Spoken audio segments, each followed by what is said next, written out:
تمام خانه‌هاش فی‌الله لله ترک میکند، یعنی همه‌ش کافرها غارت کرده ترمول کرده میگیرند، یعنی مدینه به بیاید یک چیز ندارد، یعنی و رسول صلی الله علیه و سلم اینا به همراه ربیع رضی الله تعالی انصاری بین انصار مهاجرا اخوه شد که به همراه ربیع ابن العاص چی میکند برادر میشن. اینا ربیع ابن العاص میگه عبدالرحمن ابن عوف میگه انا این مال من، میگه مال که من خانه ها دارد، زمین ها دارد، من اشتر ها دارد، چی چیزی که میخواهی گو من نصفش تو میتیم.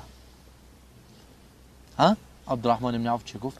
بارک الله فیک و فی مالک و فی اهلک، الله مالت به اهلت به خودت به برکت یاد، لیکن دلنی علی سوقکم، من بازار نشون ده، بازار نشون ده من، ها بازار نشون ده. گفت جواب رفت تو بازار اومد و بازارنده بچی که سودا بکرد، بچی سودا میکرد عبدالرحمن العقید قروت میفروخت، قروت، ها قروت میفروخت، یعنی حتی که مالش چه شد، یعنی رضی الله تعالی عنه وقتی که اگر مدینه ده، یعنی این بعد چش مدینه میلار زد، زمین جمعی شد، میگه نه میگم قافله عبدالرحمن ابن عوف از شام آمده استاده است، ها قربان عبدالرحمن ابن عوف از شام آمده استاده است، یعنی اولش مدینه ده آخرش الله علم گجونده، از بازمینه چی زمین مثل چی شد، یعنی یومدگی شد، یعنی مبارک رضی الله تعالی.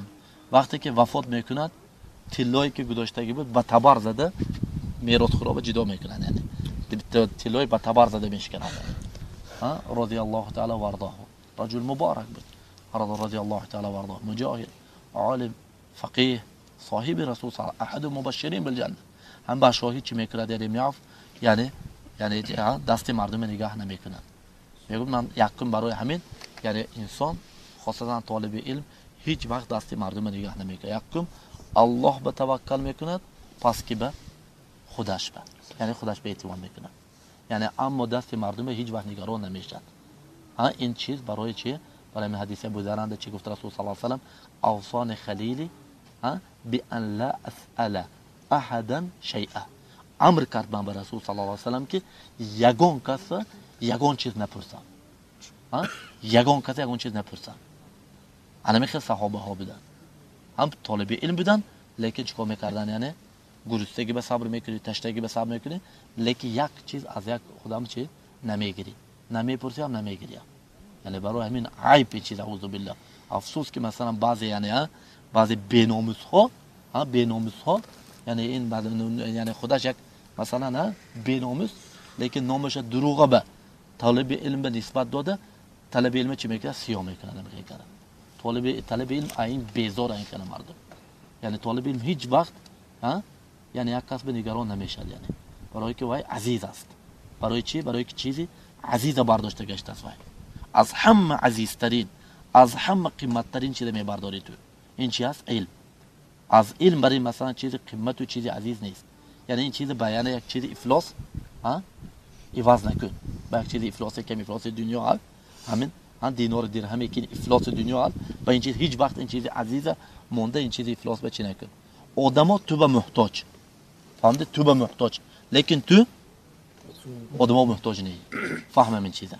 هم به حسن بصری میگفت که وایها میگفت ما به محتاجیم، لیکن ما وایها به محتاج نیستیم. برای چی؟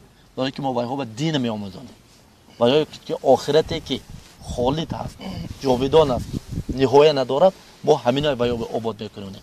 اما این دنیا مثلا خودش مفتق میگیره، ها سیر باشیم گوسنه باشیم میگذرد این دنیا. هم گفتیم که وقتی که یونس ابن یزید با آورند، ها یکی از اهل بدعت دینارش داد، دینارش گرفت مسجد و پرتافت، خاک کنم زمین ها خاک گرفت کار تازه کرد، خاک خورد. دیدی گفت چه خیلی خاک بسیار روی زمین انده. سوال تو میگویی که من گوسنه میمونم، ها کجا بینی خاک گرفته خوراک میگیرم، ها هم خیلی نه. آره همین یعنی این چیز سری قدم اند چیزی خوب میخورگی مییابی، فهمدی؟ لیکن علم یافته نمیتونه. برای همین هیچ وقت طالب علم یعنی چی؟ یعنی خیلی چه نمیکنه، یعنی چیز به هیچ وقت یعنی طالب علم یعنی به توی میگم علم یعنی ملاقی کسب نه، این چیز علم کسب نه. یعنی طالب علم هر کسان خود جان چی میشد؟ کسب میشد. یک مثلا چی وای سبب رزقش میشد هر یک طالب علم بنده. یعنی تجارت باشد، دیگه چیز باشد و همین چیز مشغول میشن. این طلب این لله فی الله میشه.